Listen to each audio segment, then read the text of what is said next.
কি রে তোর রেজাল্টের খবর কি? বাবা আমি সিগারেট পাইছি। কি তুই সিগারেট পাইছ? মানে তোর সিগারেট দিছে কে? মাস্টার সাহেব তো দিল সিগারেট, মাস্টার সাহেব দিছে। কি মাস্টাররা তোর সিগারেট দিছে? মাসের পর মাস টাকা দিলাম আর মাস্টার আজকে সিগারেট ধরাই দিল।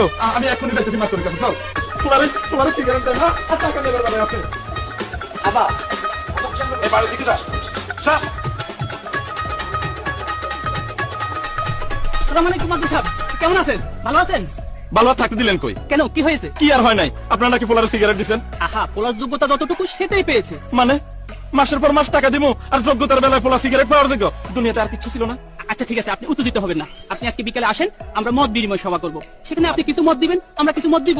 আপনারা মত দিবেন, আমিও মত দিব। তার মানে মত দেয়া নেয়া এগুলো আবার স্কুলে শুরু হয়েছে কবে থেকে? এটা তো অনেক আগে থেকেই চলে আসছে। অনেক আগ থেকে স্কুলে মত দেয়া নেয়া হয়। প্রিন্সিপাল সাহেব কোথায়? আমি প্রিন্সিপাল সাহেবের সাথে কথা কইমু। হ্যাঁ, উনি তো বিকেলে মত বিনিময় সময় থাকবেন। কি এই মদ দেয়া নেওয়ার মধ্যে প্রিন্সিপাল জড়িত? ফুলারে দিলেন সিগারেট, আমারে দিবেন মদ, আবার আমি আপনার মদ দিব। এই বুড়া বয়সে আমারও মদ খাওয়াবেন, এরপর আমি চুপ থাকবো আহা, খাওয়ার কথা আসছে কেন? কেন? এই মাত্র কইলেন আমি আপনার মদ দিব, আপনি আমার মদ